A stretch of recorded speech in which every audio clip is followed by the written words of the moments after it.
Hello again. It hasn't been too long, has it? A couple of weeks, I think, since I did my last one. Thank you very much for all those that watched it and enjoyed it, I hope. Anyway, this one is on my favourite theme of project management and change management. I nearly forgot what it was then. And I'm kind of confused why I haven't been asked this question before. But you never know, maybe I have in one of my project management versus change management sessions to PMI chapters, but I probably just forgot about it. The old grey matter is not what it used to be. Who am I? Who are you? Where am I? It's only joking. Right, back to reality, as they say. Or me, better known as now some random bloke, thank you Christy, recently had a LinkedIn message exchange with Christy Collar, and thanks for the new name, as I said before, who's an IT project manager and works for Plexus in Oshkosh. Oh, I like saying that name, Oshkosh, in the USA. The question was really quite simple. Who manages change on projects? Is it up to the business if you don't have formal persons with training? She further added, this is a big conversation in our PMO. I try to address it as best I can as a PM, but I can't stay on projects forever. Just curious what your thoughts are. My thoughts, my initial reply to the LI message exchange. Good question, Christy. And there isn't a single answer because it depends on a whole host of things like project size, project impact, budget, and senior management understanding of what exactly change management is, to name but a few of the important ones. I also attached a picture to one of my messages of a simple model that would allow Christy to get an idea of whether she needed one or two people, but it is not a hard and fast rule. I covered this briefly, I think. I don't know, I can't remember. Again, the brain. I may have covered this briefly in the last video, but I'll go into a little bit more detail or repeat myself, whichever the case may be. Number one, if your project has a low degree of behavioural change and a strong supportive culture and leadership, you can probably get away with a PM with some CM skills. Number two, if your project has a high degree of behavioural change, okay, and a strong supportive culture and leadership, you can probably get away with a PM with strong CM skills or a PM and a CM. Number three, if your project has a low degree of behavioural change and a weak supportive culture and leadership, you will need a PM with strong CM skills or a PM plus a CM. And finally, the fourth option in the quadrant is if your project has a high degree of behavioural change but a weak supportive culture and leadership, you will definitely need a PM and a CM. But for all four, there is some requirement for change knowledge regardless. As I said, PM with some CM skills, etc. Christy also mentioned training. All I can say is that if people want to manage change as part of or all of their job, then change management training is essential of some sort. For part of their job, some knowledge probably necessary. For all of their job, a lot of knowledge is necessary. You cannot practice change on a wing and a prayer and hope that you're going to do things right. Okay, let's take this a little bit further, shall we? And I'm not going to hold back, so please forgive me in advance for my maybe some direct language. Since the role of project manager has expanded significantly, even more so since the publishing of PM Box 7, most do not have the capacity or capability to learn change management. Yes, I know that was slightly contentious, but it's my view. So the earlier change management can be rolled into project planning, the greater the project's overall chances of success will be, especially in our current environment where the pace and the volume of change requires special consideration. An early start enables that change management team to build some flexibility into their scheduling.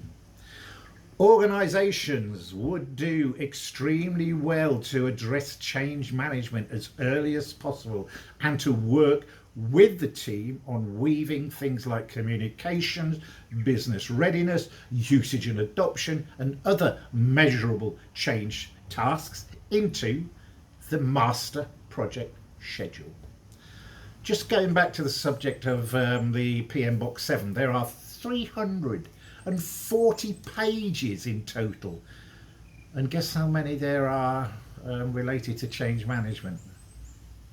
4, which really mainly describe some change management models like Cotter, Prosci, Beckard and Harris.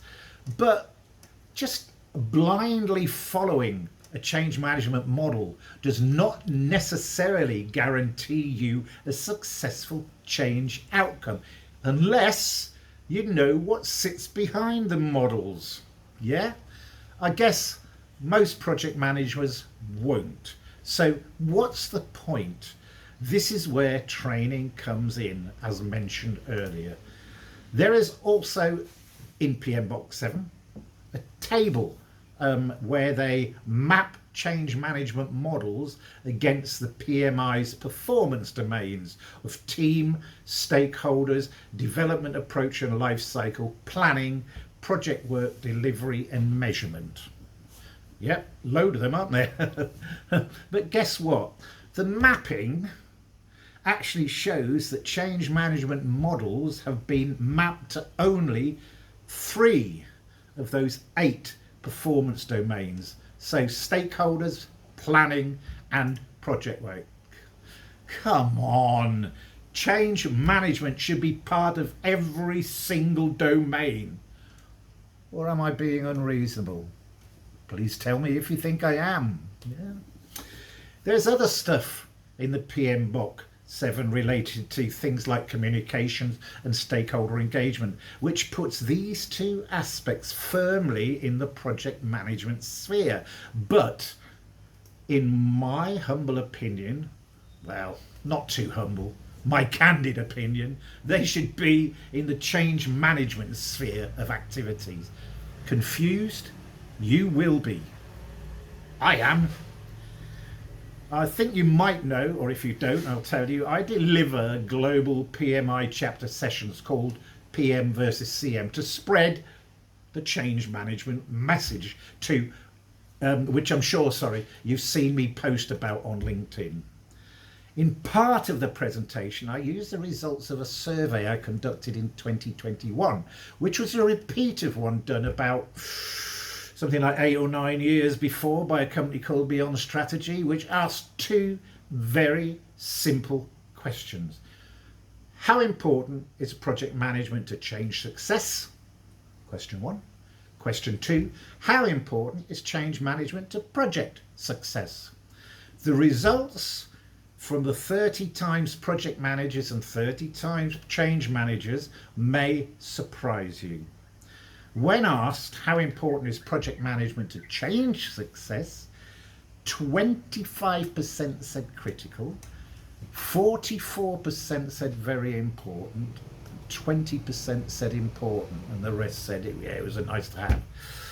But when asked how important is change management to project success, 64% said critical, 24% said very important, 8% said important, and the rest were nice to have. Now, these results were not much different to the results of the previous survey. What does that tell you, listeners? Yeah, again, have a think about it. Have a think about the message that sends.